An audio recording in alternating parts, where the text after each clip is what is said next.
बिस्मिल्लाहिर्रहमानिर्रहीम, अस्सलाम वालेकुम। टॉकेट 7 के साथ मैं हूँ एतजाज़ नकी और मेरे साथ मौजूद हैं सज्जाद तरीन साहब।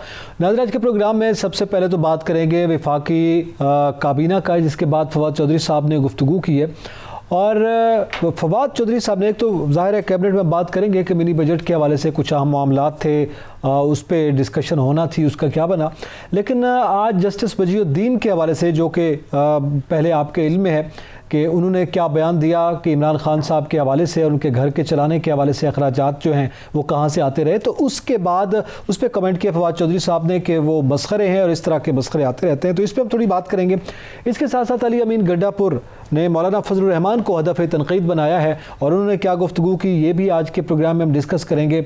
और फिर बिलावल भुट्टो जरदारी ने जो सिंध के सूरत हाल के हवाले से, बल्दियाती एक्ट के हवाले से गुफ्तगू की है और अपोजिशन की जो तनकीद है उसका उन्होंने जवाब दिया। उसके जवाब में ख्वाजा इज़हारुल हसन और मुस्तफ़ा कमाल ने भी रिस्पॉन्ड किया है, तो उस पर भी हम बात करेंगे। और इसके साथ साथ बड़ा अहम मामला है कि गवादर में मुजाहिरीन जो हैं वो मुजाहरे कर रहे हैं अपने मुतालबात के हक़ में। मुसलसल 28 रोज़ से वो मुजाहरा जारी है। उसकी क्या वजूहत हैं और क्यों हुकूमती सतह पर उनको रिस्पॉन्ड नहीं किया जा रहा या मसाइल हल नहीं किए जा रहे।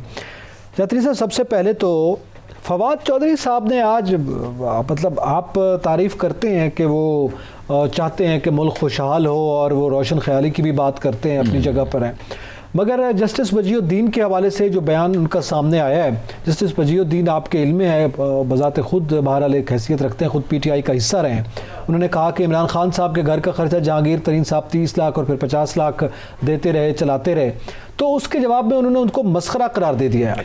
देखिए, मैं आपको अर्ज़ करूं, अगर मुस्लिम लीग नून वाले जो हैं वो साकब निसार साहब के बारे में कोई बात कहें तो फिर ये सारे उनको दर्स देना शुरू कर देते हैं, फवाद चौधरी साहब भी, बाकी भी, कि जी आप ऐसा ना करें, आप क्या कह रहे हैं, चीफ जस्टिस है, निज़ाम अदल पे आप ये बात कर रहे हैं, और बहुत सारी बातें होती हैं। और जो वजीउद्दीन साहब जो हैं वो इनके बहुत काबिल एतमाद साथी थे। ख़ुद प्राइम मिनिस्टर जनाब इमरान खान साहब जो हैं उन पर बहुत एतमाद करते थे और उनकी बातों को बड़ी अहमियत देते थे। फिर उनको पार्टी इलेक्शन के लिए भी सारा कुछ कहा गया कि जी आप पार्टी इलेक्शन कराएं और सब कुछ कराएं। और जस्टिस वजीउद्दीन का आप देखें कि प्राइम मिनिस्टर इमरान खान बहुत एहतराम से नाम लिया करते थे। उनकी पुरानी तारीख सारी जो तकरीरें हैं वो आपके पास पड़ी होंगी, जस्टिस वजीउद्दीन के लिए वो जो करते रहे हैं, जो वजीउद्दीन साहब के लिए कहते रहे हैं, वो सब कुछ रिकॉर्ड पर है। अब जस्टिस वजीउद्दीन साहब ने जो बात कही है, होना तो ये चाहिए था कि प्राइम मिनिस्टर इमरान खान ये कहते कि जनाब ये मेरा सोर्स ऑफ इनकम है, ये मैं ख़र्च करता रहा हूँ, ये यहाँ से मुझे पैसे आते थे और ये ख़र्च का तरीक़ाकार है, ये मेरा एक सोर्स है। जो जैसे उन्होंने अपने कहा कि 40 साल पहले के फ्लैट बेचे हुए थे, उसकी रसीदें भी उनके पास बिल्कुल सही है, वो निकाल के ले आए और सुप्रीम कोर्ट ऑफ पाकिस्तान में उनको जो है एक सादक और अमीन का जो है वो सर्टिफिकेट दिया। ठीक है, प्राइम मिनिस्टर इमरान खान के पास तो हैं। अब बजाय इसके कि जी फवाद चौधरी साहब आ जाएं और वो जस्टिस साहब के बारे में इस तरह की बातें करें। फवाद चौधरी साहब किस तरह की बातें कर रहे हैं, ज़रा मेरे ख्याल में सुन लेते हैं। फवाद चौधरी साहब ने जो गुफ्तगू की है, जी सुनाइएगा, क्या जवाब दिया है फवाद चौधरी साहब ने। वजीउद्दीन अहमद साहब इस तरह के कई मस्खरे फिर रहे होते हैं जो अपनी अहमियत बनाने के लिए इस तरह की बातें करते हैं। उनका ख्याल होता है कि इससे एक दिन आप जैसे दोस्त जो हैं वो सवाल कर लेंगे, नाम शाम आ जाएगा। इनको इनके घर वाले भी नहीं पहचानते, तो इस बहाने है कि आप लोगों की तवज्जो आ जाती है, तो इन मस्खरों पर इतनी तवज्जो देने की ज़रूरत नहीं होती। तो वो आपने सुनी है फवाद चौधरी साहब की। सज्जाद तरीन साहब, अब इसके बाद ज़ाहिर है वो इतनी अहम जिम्मेदारी पर PTI में वो रहे हैं जस्टिस साहब, तो उनके जवाब में अब बात ये है कि जो उन्होंने सवाल किया उसका आप जवाब दें। वो क्या हैं क्या नहीं है इसका फ़ैसला तो होता रहेगा। उन्होंने सवाल ये किया कि प्राइम मिनिस्टर इमरान खान का घर का ख़र्चा जो है वो पहले 30 लाख रुपए था, फिर 50 लाख हुआ, और ये जो ख़र्चा है ये जनाब जहांगीर खान तरीन साहब देते रहे हैं और उनके ग्रुप के लोग देते रहे हैं। और फिर प्राइम मिनिस्टर इमरान खान अपने इर्द गिर्द ऐसे लोग रखते हैं जो जिनकी जेबें भरी हुई हों और वो उनके लिए अदायगी करने के लिए हर वक्त तैयार रहें। गाड़ी जो है वो उसमें पेट्रोल फुल हो, उनको कोई फ़िक्र ना हो किसी किस्म का। अब इसका जवाब देना चाहिए था कि जनाब ये इनकम है, ये सोर्स ऑफ इनकम है, यहाँ से पेमेंट आती है, ये ख़र्च किए जाते हैं, कौन जहांगीर खान देता है और कौन नहीं देता, ये सारी बातें, सारा रिकॉर्ड सामने रख देते हैं। ठीक है। अब जो बात फवाद चौधरी साहब ने कही है, इसी तरह की बातें आपको पता है अली अमीन गंडापुर भी करते रहे हैं। बिल्कुल सही है। और अली अमीन गंडापुर साहब मौलाना फजलुर रहमान के बारे में अगर आपके कोई रिकॉर्ड में पड़ा हो तो वो भी आप सुना लें, वो भी देख लें किस किस्म की बातें। चलिए अली अमीन गंडापुर साहब का भी सुना लेते हैं कि अली अमीन गंडापुर साहब क्या कह रहे हैं। जी प्रोड्यूसर साहब सुनाइएगा, आज अली अमीन गंडापुर साहब ने मौलाना फजलुर रहमान के बारे में भी कुछ इसी नौयत की गुफ्तगू की है। आजकल आपका मौलाना क्या बना हुआ है पता है आपको? मौलाना मैंने नोट भी कहा, मेरा मूड बने। अब ये मेयार गुफ्तगू है जो कि आप अपोजिशन पर या जो आपके मुखालफिन हैं उन पर तनकीद करते हुए कर रहे हैं, या आपके अपने साथी हैं जस्टिस वजीउद्दीन, तो आपके अपने साथी थे ना, वो पीटीआई के बानी लोगों में से हैं। बिल्कुल अगर आप और बड़ी अहमियत थी उनकी पीटीआई में, उनको मतलब बड़ा लोगों दिया गया। को आप ये कहते हैं। फिर अली अमीन गंडापुर साहब जो हैं, देखें सियासी इख्तलाफात तो होते हैं, सियासी इख्तलाफात रहेंगे। अगर जमहूरियत में सियासी इख्तलाफात ना हो तो फिर तो जमहूरियत का हुस्न ही नहीं है। लेकिन सियासी इख्तलाफात का मतलब ये नहीं है कि आप लोगों की ज़ातियात पर आ जाएँ और लोगों को आप ज़ातियात तनकीद करें। देखें आपको याद होगा जब अपोजिशन वाले फिर कोई जादू और इसकी बात करते हैं तो फिर वो बड़ा प्रॉब्लम हो जाता है कि जी देखें ये क्या बात हो रही है, ये क्या बात हो रही है और इस तरह की बातें ना करनी चाहिए और इस तरह। अब जब आपके वज़रा ऐसी बातें करेंगे, आपके वज़रा अपने लोगों को माफ़ नहीं करेंगे, इसका मतलब ये है ऐसी बातें क्यों की जाती हैं? ऐसी बातें इसलिए की जाती हैं कि जब मेरे पास आपके सवाल का जवाब नहीं होगा, जो आप बात करेंगे मैं उस बात का जवाब नहीं दे सकूंगा, जो आप नकात पूछेंगे मैं उन नकात का सामना नहीं कर सकूंगा, तो फिर मैं ज़ातियात पे आ जाऊंगा, क्योंकि जो बात पूछी गई है उसका जवाब नहीं दिया गया। लेकिन ये तो रूटीन प्रैक्टिस है सजात रहीम साहब, जब भी कोई इस बात पूछी जाती है तो उसके जवाब में शख्सियत को अदब तनकीद बनाया जाता है या इस नौयत का जवाब दिया जाता है। हमारे सामने बहुत सी मिसालें हैं कि इसी नौयत के जवाब देकर शेख रशीद साहब इस तरह का जवाब दे देते हैं, फवाद चौधरी साहब ये जवाब देते रहे, इसी तरह अली अमीन गंडापुर साहब ये बात कर रहे हैं। देखें एक अली अमीन गंडापुर साहब नहीं, मुस्लिम लीग नून के भी कुछ लोग हैं जिन्होंने 133 लाहौर का जो हल्का है जिसमें कैंपेन हुई है और तलाल चौधरी साहब ने जो ज़बान इस्तेमाल की है, मैं आपको अर्ज़ करूँ कि इस किस्म की गुफ्तगू और ये ऐसी सूरत हाल जो बन रही है, इससे जमहूरियत की कोई खिदमत नहीं हो रही। इससे हम हर अपने प्रोग्राम में इस बात पर ज़ोर दे के कहते हैं कि नए नौजवान नस्ल की तरबियत नहीं हो रही, नौजवान नस्ल के लिए कुछ रहनुमाई नहीं हो रही, हम इंसान साजी करने में नाकाम हो रहे हैं, हम इंसान साजी नहीं कर रहे। यही तो वजह है कि हमारे हर इदारे में हर जगह लोग शॉर्टकट में हैं, हर जगह लोग चाहते हैं कि शॉर्टकट हो जाए। हमारे यहाँ लोगों को ये नहीं बताया जाता कि ये तो बहुत कहा जाता है कि सच बोलो, लेकिन सच बोलने का मतलब यही होता है कि बाप घर में बैठा होता है और बेटों को कहता है कि जी बाहर कोई मिलने आए तो कहते तो बाप घर पर नहीं है। ये बुनियादी तौर पर इंसान साजी हम नहीं कर रहे। हम लोगों को, हम बच्चों को सिर्फ किताबें पढ़ा रहे हैं, रट्टे लगवा रहे हैं। हम एक जो इंसान साजी हमें करनी चाहिए, उसके लिए जो मौसर इदारे बनाने चाहिए वो नहीं हैं। प्राइम मिनिस्टर इमरान खान, मेरा सवाल है क्या ये जिस सियासी अखलाकियात की हम पस्ती का शिकार हैं, जैसे जैसे वक्त गुजर रहा है हमारी लैंग्वेज जो है वो ख़राब हो रही है, इसमें जैसे आपने कहा कि ज़ाहिर है क्या इससे पहले कोई सियासी अखलाकियात के हवाले से कोई स्पेशल हमारे पास इदारे मौजूद थे? बल्कि ये कहा जाता है कि उस वक्त तो ये भी लिखा होता था जब छोटे छोटे आप चाय खाने पे कहीं जाते थे छोटे होटल पे तो लिखा होता था सियासी गुफ्तगू से ही परहेज़ करें। देखें तो उसके बावजूद फिर एक अच्छी गुफ्तगू जो है वो जारी रही। मैं आपको अर्ज़ करूँ कि सियासी इख्तलाफात जो है वो पहले भी थे। भुट्टो साहब ने भी बहुत सारे लोगों के नाम रखे हुए थे, किसी का आलू खान, किसी का डबर बैरर खान, इस तरह बात होती थी। लेकिन जिस किस्म की अब सियासत हो रही है, इस किस्म की सियासत जो है 1988 में जब मोहतरमा बेनज़ीर भुट्टो यहाँ आई तो उनके ख़िलाफ़ जो कैंपेन शुरू हुई, जो IGI बनी और उसमें जनाब जिसके सुर्खेल जनाब शेख रशीद साहब थे, वो इस किस्म की गुफ्तगू करते थे। मोहतरमा बेनज़ीर भुट्टो के बारे में इस किस्म की गुफ्तगू की गई है जो मेरे जैसा आदमी ऑन एयर इसको दोहरा नहीं सकता। मतलब पहले होती रही है। ठीक है। फिर उसके बाद क्या हुआ? फिर उसके बाद यही हुआ कि सारी जमहूरियत गई, फिर ये सारी ख़त्म गए, फिर ये मिसाक़े जमहूरियत करते रहे और फिर ये सारा कुछ करते रहे और फिर अब मिल के बैठते रहे और वही काल के मुखालफ फिर भाई भी बन गए, दोस्तियाँ भी हो गई। तो मैं ये समझता हूँ कि प्राइम मिनिस्टर इमरान खान जो है वो बज़ाते ख़ुद जब भी आते हैं इखलाकियात का बहुत बड़ा दर्स देते हैं। वो इखलाकियात का बहुत बड़ा दर्स देते हैं। मैं समझता हूँ कि इतना इखलाकियात का दर्स तो शायद इमाम काबा ने भी अपने खुतबों में ना दिया हो जितना दर्स ये देते हैं, और शायद पोप ने भी ना दिया हो, जो पोप बहुत बड़ा लीडर है वो उसने भी इतनी ना दिया जितने प्राइम मिनिस्टर इमरान खान ये देती हैं। और प्राइम मिनिस्टर इमरान खान इखलाकियात का दर्स इस अंदाज में देते हैं जैसे लगता है कि पूरी दुनिया उनका जो दर्स है वो सुन रही है और लोग उनकी बात पर कान धर रहे हैं। लेकिन उनके वज़रा असर नहीं देते, उनके अपने वज़रा जो हैं उनकी बातों का असर नहीं लेते। अच्छा, अब एक तो ये पहलू है सजाद तरीन साहब के किस तरह का रिस्पॉन्ड कर रहे हैं। अली अमीन गंडापुर साहब भी, फवाद चौधरी साहब भी ये बात कर रहे हैं।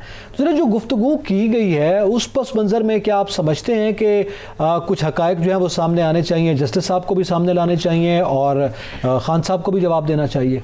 देखें, जस्टिस साहब ने तो एक बात कही ना, अब प्राइम मिनिस्टर इमरान खान जो हैं वो रियासत मदीना के हुक्मरान हैं। उन्होंने ये कहा कि हम रियासत मदीना के तर्ज पर, रियासत मदीना के मॉडल पर हुक्मरानी करेंगे और हम रियासत मदीना बनाएंगे। रियासत मदीना में जब हुक्मरान पर क्वेश्चन हुआ तो उसने ये तो नहीं कहा कि मेरा को मुशीर जाके या वज़ीर जाके जवाब दे, वो ख़ुद सामने आया और उसने ख़ुद जवाब दिया कि ये कपड़े मुझे कहाँ से मिले थे। ठीक है। अब प्राइम मिनिस्टर इमरान खान पर जो इल्ज़ाम आया है, जो बात कही गई है, प्राइम मिनिस्टर इमरान खान को ये चाहिए कि वो कौम से खिताब करें और कौम के सामने सारी चीज़ें रख दें कि जनाब ये सोर्स ऑफ इनकम है, यहाँ से इनकम आती है, ये हम खर्च करते हैं, ये मेरे घर का खर्चा। और मुझे इस बात का यकीन है कि प्राइम मिनिस्टर इमरान खान साहब के पास सारी रसीदें मौजूद होंगी, जैसे उनकी 20 साल पुरानी फ्लैट की रसीदें उनके पास मौजूद थी। तो ऐसी बात नहीं है जो वजीउद्दीन ने बात की है, वो भी मेरे लिए मोहतरम है जो उन्होंने कहा है। लेकिन प्राइम मिनिस्टर इमरान खान मुल्क के प्राइम मिनिस्टर हैं और उनको सादक और अमीन का सर्टिफिकेट सुप्रीम कोर्ट ने दिया हुआ है, तो वो सारी चीज़ें सामने रख दें, बजाय फवाद चौधरी साहब या हमारा कोई और दोस्त मिनिस्टर आके बात करे और मामलात को और उलझा दे। आप वजाहत कर दें कि जनाब ये पैसे पड़ेंगे, ये सालाना आमदनी है, ये टैक्स हम देते हैं और ये घर का खर्चा है। ठीक है, बिल्कुल ठीक है। नाज़रीन, यहाँ पे वक्त तो एक ब्रेक का, हमारे साथ रहिएगा।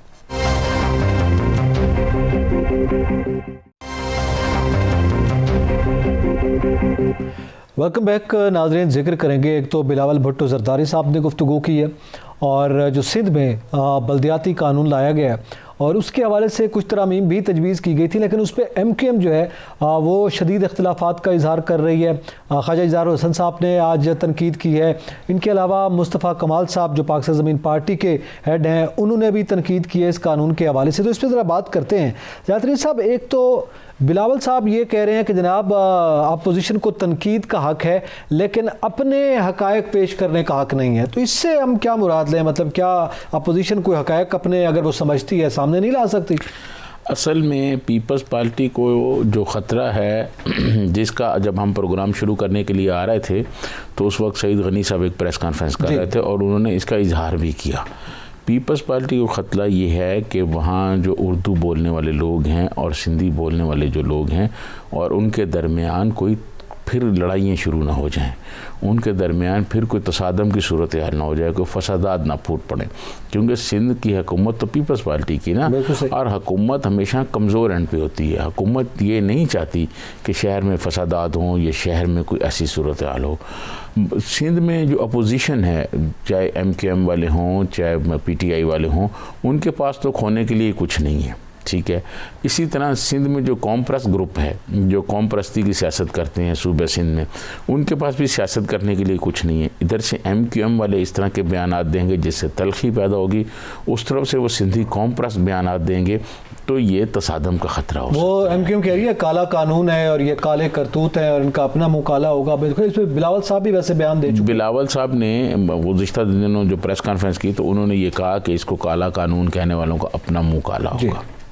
उसके जवाब में उन्होंने कहा जी कि जिनके काले करतूत होते हैं वो इस तरह वो उसको कानून कहलाते हैं और उनका मुंह काला होता है।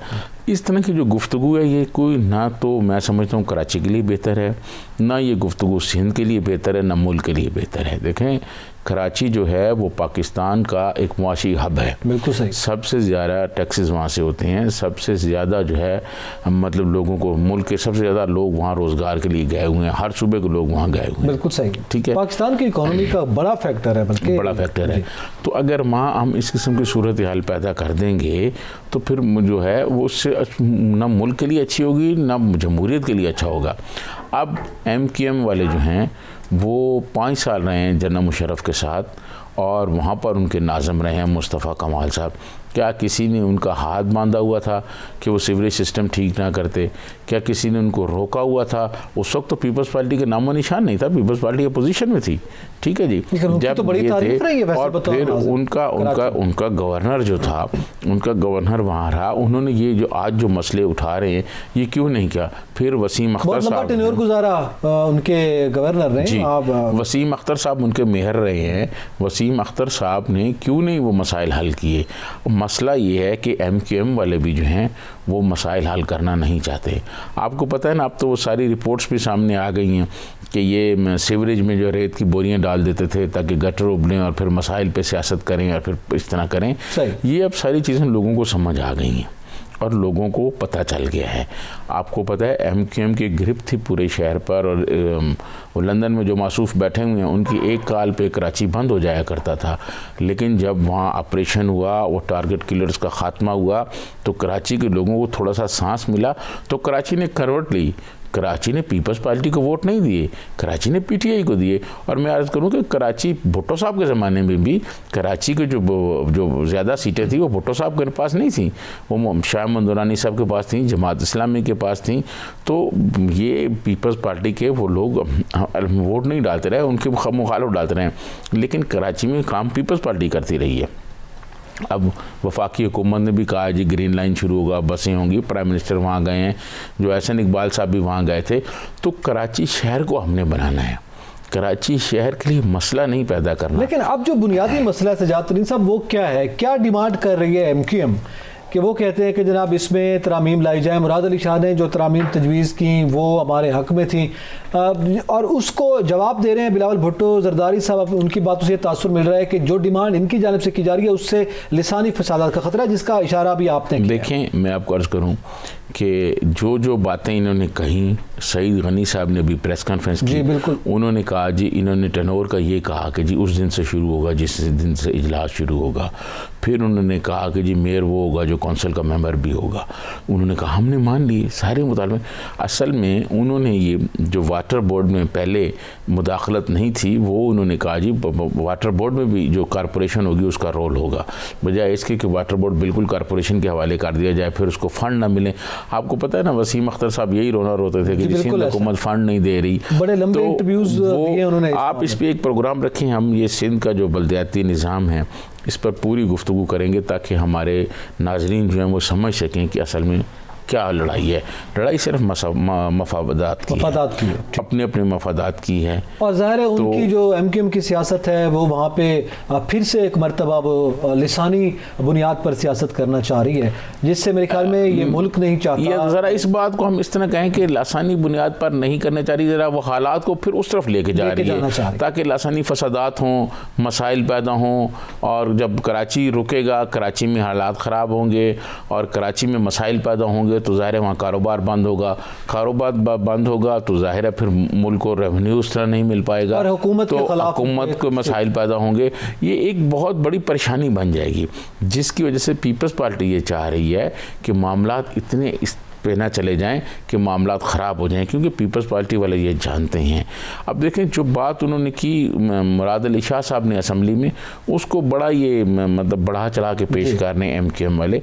मुराद अली शाह ने यही कहा ना कि अक्सरियत हमारे पास है, इसी तरह है ना जिस सारी अपोजिशन यहाँ कौमी असम्बली में अकलियत में है और PTI जो है वो अक्सरियत में, उसके इत्तेहादी वगैरह सारे इसी तरह हैं, तो वो उस बात को इशू बना रहे हैं क्योंकि बदकिस्मती ये सारे नॉन इशू हैं, ये असल इशू नहीं है। आप लोगों के ये इश्यूज़ बताएं कि कराची में सफाई का मसला है, कराची में हस्पताल का मसला है, कराची में बेरोज़गारी का मसला है, कराची में ट्रांसपोर्ट का मसला है, कराची में ट्रैफिक का मसला है, जो आम आदमी का मसला है। नहीं, वो कैसे जो आम आदमी की वैसे बात कर रहे हैं ख्वाजा इज़हार हुसैन साहब, कराची में ट्रांसपोर्ट का मसला है। वफाकी हुकूमत ने भी एक बड़ा काम किया है वहाँ ग्रीन लाइन बस सर्विस के हवाले से, फिर सूबाई हुकूमत ने भी कहा है कि 30 एक बसें मेरे ख्याल में वो भी दे रहे हैं। तो ट्रांसपोर्ट का मसला तो खैर ये चाह रहे हैं कि हल हो जाए, लेकिन सफाई का मामला अब जूं का तूं है, उसका इजहार तो किया जा रहा है कि हम बार बार ज़ाहिर है जो इशूज़ हैं वो अपने सियासी तौर पर उसको सामने रखते हैं। नकी साहब, मैं 1988 में कराची गया और मैंने जो ट्रांसपोर्ट 1988 में वहाँ देखी कराची सदर में, आप यकीन माने कि मैं 2 साल पहले कराची में गया तो वही D12 और दोबारा W11 में तो नई गाड़ियाँ हैं। वो W11 जो है वो कराची की वाहिद ऐसी ट्रांसपोर्ट है जिसमें नई गाड़ियाँ हैं। बाकी जो कराची में जितनी ट्रांसपोर्ट है, अब यकीन करें कि वो बहुत ख़राब है, बहुत ख़राब हालत में है, बसें बहुत ख़राब हालत में हैं और लोग बहुत परेशान, बहुत बुरा हाल है और ट्रांसपोर्ट का बहुत बुरा हाल है। अच्छा, अब जो असल मसला है कराची का, वो पानी का मसला है कि पानी का मसला कैसे ठीक किया जाए। आप इस पर कोई अपनी तजवीज़ ला के लाएँ, कौम के सामने प्रेस कॉन्फ्रेंस में रखें, K4 वाला इशू बताएं कौम को, K4 से पानी वाला जो मसला है उस पर क्या प्रॉब्लम है। तो लोगों को कराची में टैंकर माफिया है, वो लोगों को लूट रहे हैं, वहाँ पर पानी बिकता है, ठीक है, और ये भी पता नहीं कि वो पानी साफ भी है, ठीक भी है कि नहीं है, ये भी शिकायत लेकिन वो बिकता है। सफाई का मसला है, सेहत का मसला है, और कराची में बहुत सारे मसाइल हैं। एजुकेशन का मसला है, डोमिसाइलों का मसला है कि जेली लोग इधर उधर से आके डोमिसाइल बनवा के नौकरियां लग रहे हैं। ये सारी चीज़ें वो हैं जो कराची के अवाम के लिए मुश्किलात पैदा करते हैं, और बजाय लोगों को बेहतरी के लिए आप ऐसी गुफ्तगू कर दें जिससे जो है फिर एक लासानी फसादात का खदशा हो जाए या लोग आपस में भिड़ पड़े, क्योंकि सिंधी कौम परस्त हैं, उनके पास भी तो कुछ नहीं ना। आसिफ अली जरदारी साहब ने और पीपल्स पार्टी की साबका हुकूमत ने 18वीं तरमीम करके और सूबों को अख्तियार दे के ये जो कौम परस्त है ना, KP वाले भी और बलूचिस्तान वाले भी और सिंध वाले भी, उनकी सियासत ख़त्म कर दी है, ठीक है। अब उनके पास करने के लिए कुछ नहीं है। MQM एक ऐसा माहौल पैदा कर रही है जिससे बजाय इसके कि मामला ठीक हों, बेहतरी की तरफ जाएं, मामला फिर जो है वही पुराने की तरफ चले जाएंगे, और उसकी तरफ जब जाएंगे तो हालात कराची को नुकसान होगा तो पाकिस्तान को नुकसान होगा। अच्छा, अब इसमें जो वहाँ के हुकूमती, जैसे अभी आपने सईद गनी साहब ने अभी कुछ देर पहले गुफ्तगू की, उन्होंने कहा इस्लामाबाद में भी जो बल्दियाती कानून पास हुआ उसमें किसने मुदाखलत की है। अच्छा, इसी तरह पंजाब के हवाले से भी सवाल उठाए जा रहे हैं, यकीनी तौर पर वहाँ पर भी काफ लीग भी है, PTI भी है, अक्सरियत की बात आ जाती है तो वो भी ज़ाहिर है लग रहा है कि पास हो जाएगा। तो इसमें बिलावल साहब भी उस पर बात कर रहे हैं, सवाल उठा रहे हैं, तो बाकी सूबों की भी मिसालें दी जा रही हैं, तो सिंध में वो कहते हैं ऐसा फिर क्यों है? देखिए, मैं आपको बताऊँ, दुनिया में जो बल्दियाती निज़ाम है वो कामयाब जा रहा है। दुनिया के जितने बड़े बड़े तरक्की याफ्ता मुल्क हैं वो बल्दियाती निज़ाम की वजह से हैं। ये जो बल्दियाती निज़ाम है जी, इसकी वजह से सड़कें, गलियाँ, मोहल्ले, पानी के मसाइल, अस्पताल के मसाइल, स्कूलों के मसाइल, यहाँ आपको इस्लामाबाद में नहीं कि ये स्कूल जो हैं ये सारे कॉरपोरेशन के मतहत किए जा रहे हैं, यहाँ सादा ने पढ़ाना छोड़ दिए, बिल्कुल स्ट्राइक, वो एहतजाज कर रहे हैं, ये मसाइल बने हुए हैं लोगों के लिए।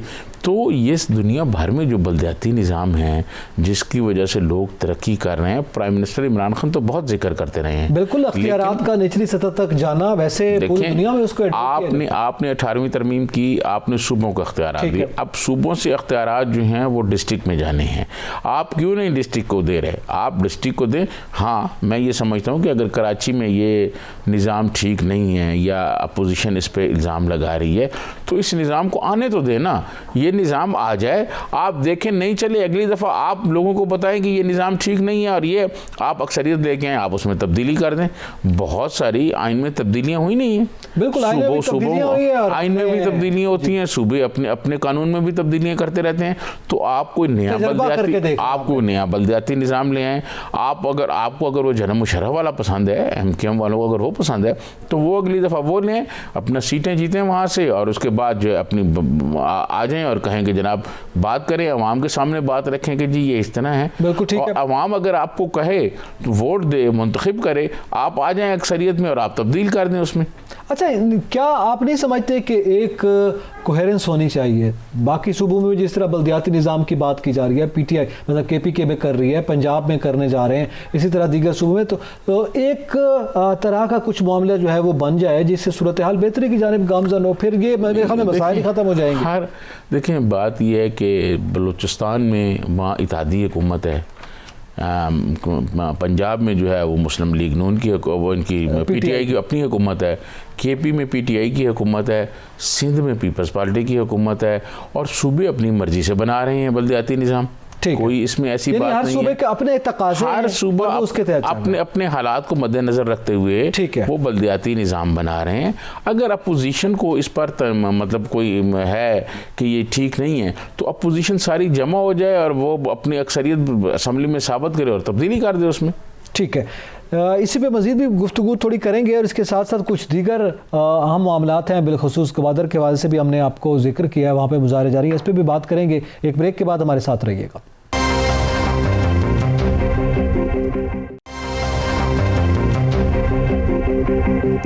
वेलकम बैक नाज़रीन, जिक्र करेंगे गवादर का। गवादर जैसा कि आप जानते हैं फ्यूचर में भी और इस वक्त भी पाकिस्तान के लिए बहुत अहम है। वहाँ पर उस इलाके में मुजाहिरीन जो हैं वो गुज़िश्ता कोई 28 रोज़ से कम बेश जो है वो मुजाहरा कर रहे हैं अपने मुतालबात के हक़ में, और एहतजाज जारी है। इस पर हम बात करेंगे।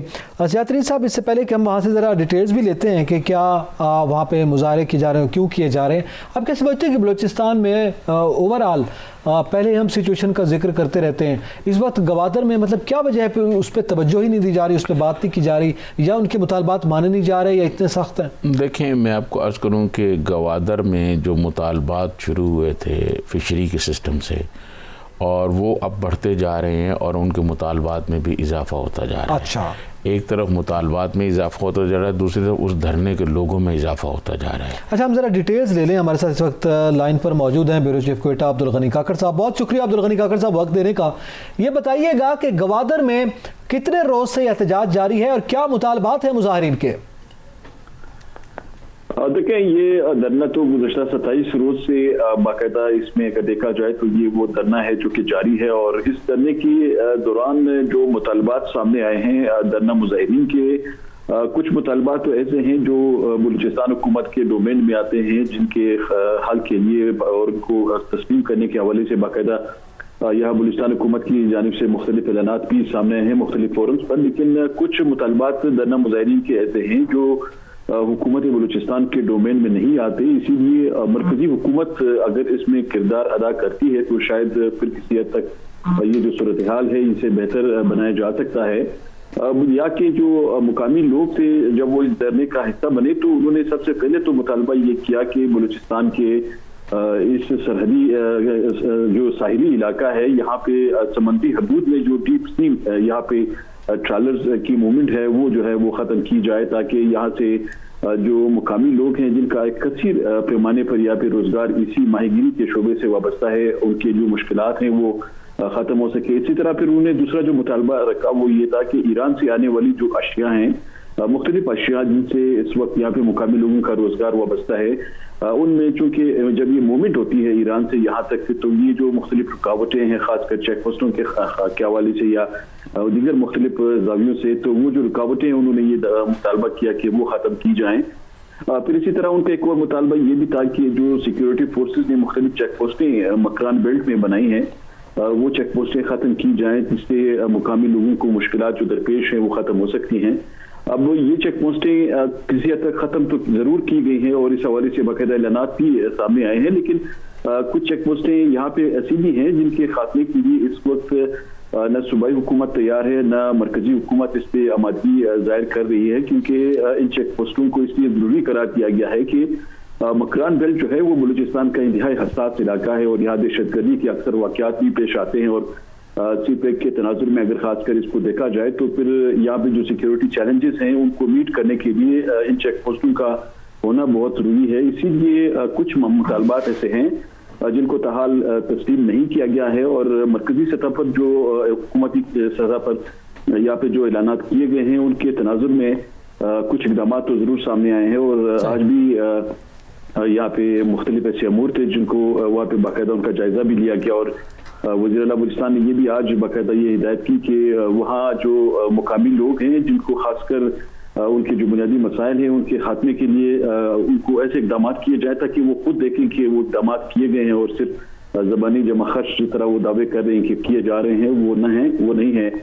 तो ये सूरत हाल को देखते हुए ये बात जरूर की जा सकती है कि ये जो धरना है कवादर बचाओ तहरीक का, ये अब एक बहुत बड़ा चैलेंज बन गया है मरकजी हुकूमत के लिए भी और बलूचिस्तान हुकूमत के लिए भी, क्योंकि जो सियासी जमातें हैं वो भी बाकायदा अभी तहरीक का हिस्सा बन गई। और आज पीपल्स पार्टी का एक मरकजी वक्त भी यहाँ पे आया और उन्होंने भी धरने में मरकजी जो क़यादत है उनकी जानिब से इज़हार यकजहती का ऐलान किया और उन्हें हिमायत की कि इस हवाले से जो तहरीक उनकी जानिब से जारी है वो उसमें भरपूर हिस्सा लेंगे। और इसी तरह आज एक इजलास भी मुनक्किद हुआ कोयटा में जो यहाँ पे मुख्तलिफ सियासी जमातें हैं बलूचिस्तान की अपोजिशन की, तो उन जमातों ने भी जो एक एलामिया जारी किया है उसमें उन्होंने हिमायत की है इस धरने की। तो इससे एक बात साफ वाज़ेह है कि ये जो धरना है इसको अब हुकूमत जिस तरह पहले लाइट ले रही थी उसे अभी ज़मीनी हक़ाइक़ के मुताबिक इसे लेना होगा और जो गनी काकड़ साहब वज़ीर आज़म इमरान खान साहब ने इस पर नोटिस भी लिया है और आज एक कमेटी भी बनाई है जिसमें असद उमर और ज़ुबैदा जलाल साहबा शामिल हैं कि वो जाके इनसे बातचीत करेगी। क्या ये कमेटी जो है उनके मसाइल को हल कर पाएगी जो लोग धरने में बैठे हुए हैं? सजाद साहब, मेरे ख्याल में ये कमेटियां तो पहले भी बनाई जाती रही हैं और इस तरह के मामलात में मेरे ख्याल में ये मामला भी इस कमेटी के डोमेन से बहुत आगे निकल चुका है। और यहाँ पे तो वज़ीर आला बलूचिस्तान के लेवल पे जब लोगों ने जाके वहाँ पे बात की और धरना मुजाहिरीन को ये यकीन दहानी कराई कि उनके मुतालबात हल किए जाएंगे, तो धरना जो मुजाहिरीन थे उन्होंने उनकी बात पे कोई तवज्जो नहीं दी। तो ज़ुबैदा जलाल तो एक मामूली उनका स्टेक है इस पूरे मामले में, तो उसे मेरे ख्याल में हुकूमत बेशक उसे अगर कमेटी का हिस्सा बना भी ले, लेकिन धरना मुजाहिरीन मुझे नहीं लगता कि उनकी बात पे कोई आमादगी जाहिर करे। डॉक्टर गनी काकड़ साहब, आप क्या समझते हैं कि किस वहाँ पे उनका क्या मुतालबा है कि वो किस लेवल पे या किस डोमेन की इख्तियारात के साथ जो है कोई उनसे बात करें, और क्या वो वज़ीर आज़म से बात करना चाहते हैं, वफाकी हुकूमत से बात करना चाहते हैं, किस तरह से वो किसको संजीदा लेंगे? देखिए, मेरे ख्याल में इसमें एक अहम चीज जो अभी तक जो भी बातें हुई हैं या इस हवाले से जो भी मुज़ाकरात किए गए हैं उन तमाम मुज़ाकरात के नतीजे में जो बातें सामने आई हैं यहाँ पे सूरत हाल को देखते हुए उनसे ये नतीजा अखज़ किया जा सकता है कि जो धरना मुजाहिरीन है उसमें अभी चूंकि सिर्फ ये मुकामी लोग नहीं है, इसमें मुकरान बेल्ट के तमाम जो इलाके हैं उनके लोग शामिल हो चुके हैं और इवन यहाँ से कोयटा से भी कई लोग ऐसे हैं जो इस धरने में वहाँ पे शामिल हैं और जो सियासी जमातें हैं वो इसका हिस्सा बन गई हैं। तो अब उनका जो बुनियादी मुतालबा है वो यही है कि यहाँ पे जो उनके मुतालबात हैं उनको सिर्फ जो मरकजी सतह पर है उसको ही वो वहाँ से हैंडल किया जा सकता है। उनको अगर वो ये समझ ले कि उनके मुतालबात हल करने के लिए वाकई कोई इकदाम ऐसा उठाया गया है तो फिर जाके वो इस पर गौर व कर सकते हैं और ये धरना। गनी काकड़ साहब ये बताएं कि जब मकामी लोग शुरू में इब्तिदा में, अब तो 27-28 दिन हो गए इब्तिदा में जमा हुए, तो हुकूमत ने इसको संजीदा क्यों नहीं लिया इब्तिदाई दिनों में ही? देखिए सजाद साहब, उसकी वजह एक ये थी कि जो मुतालबा था ये धरना इससे पहले यहाँ पे सिर्फ जो बलूचिस्तान के साहिली इलाकों के जो माहिगीर थे इस धरने से कबल ये धरना उन लोगों की जानिब से एहतजाज उनकी जानिब से जारी था और वो माहिगीर ये एहतजाज कर रहे थे कि उनकी हकूक पर यहाँ पे डाका डाला जा रहा है और गैर कानूनी जो ट्रॉलिंग हो रही है उसे रोकने के लिए उनको यहाँ पे जो उनकी दरख्वास्तें हैं वो शिकायत की शक्ल में दर्ज कराते हैं मुकामी हुकाम को, उन पर कोई तवज्जो नहीं दी जा रही। तो आपने देखा होगा कि पिछले दिनों जब ये धरना शुरू नहीं हुआ था उन दिनों में भी बहुत बड़े पैमाने पर वहाँ पे एहतजाज रिकॉर्ड कराया गया, लोगों ने रैलियां निकाली और माहिगीरों ने उसमें कसीर तादाद में शिरकत की। तो जब ये मामला बेहतर नहीं हुए, चूंकि हुकूमत ने उस वक्त इस तमाम सूरत हाल को लाइट लिया और उस पर वो इकदाम नहीं किए जिसकी जरूरत थी, अब वो इकदाम जो कि पहले उठाने चाहिए थे अब वो इकदाम उठाए जा रहे हैं। तो अब तो सूरत हाल उस नहज तक आप पहुंची है कि अभी तो धरना जो मुजाहिरीन है उनके सिर्फ मुतालबात ये नहीं है कि ट्रॉलिंग खत्म की जाए, अभी तो चेकपोस्टों तक बात पहुंची है। और तो अब जो है वो मामला ज़्यादा संजीदा रुख अख्तियार कर गया। बहुत शुक्रिया अब्दुल गनी काकड़ साहब, आपने कीमती वक्त हमसे गुफ्तगू की। सचिन साहब, आप क्या समझते हैं अब इसका फिर क्या हाल है? वो तो कह रहे हैं मरकज़ी हुकूमत के अलावा बात नहीं करेंगे, कमेटी को भी संजीदा नहीं देखें। ये जो कमेटी है ना, ये इसमें कुछ ज़्यादा अहम लोग नहीं हैं। एक ज़ुबैदा जलाल साहबा है और एक असद उमर साहब, इसमें और भी लोग होने चाहिए थे। और मैं समझता हूँ बल्कि इसमें अपोजिशन के भी 1-2 लोगों को साथ भेजना चाहिए था वो जाके वहाँ बात करेंगे। देखिए, इस हुकूमत का जो सबसे बड़ा अलमिया रहा है इस 3 साल के दौरान कि वो वक्त पर फैसले नहीं करते, वक्त पर लोगों से बात नहीं करती, ताख़ीर हो जाती है और मसाइल बढ़ जाते हैं। यही धरना को जो है गवादर में भी हुआ है कि इब्तिदा में बात कर ली जाती तो बेहतर था। अब वो सारे लोग जमा हो रहे हैं और 28 दिन हो गए हैं। अब वो सियासी रुख भी इख्तियार कर सकता है, वहाँ पे सियासी जमातें भी शामिल हो रही हैं। यकीनी तौर पर इस मामले को अगर बेहतर अंदाज में हल किया जाए, हैंडल किया जाए तो ये मामला हल हो सकता है। मरकज़ी हुकूमत से भी यकीनी तौर पर जो मुतालबात उनकी जानिब से किया जा रहा है कि जो मुनासिब हैं, जो जायज़ मुतालबात हैं, उनको अगर बर वक्त हल कर लिया जाए, क्योंकि बहरहाल गवादर के ये इलाका और ये जिस रूट का हम जिक्र कर रहे हैं ये न सिर्फ हमारे लिए बल्कि आइंदा हमारे मुस्तकबिल के लिए भी बहुत अहम है। एतजाज़ नकी और सजातरीन को इजाज़त दीजिए। अल्लाह हाफ़िज़।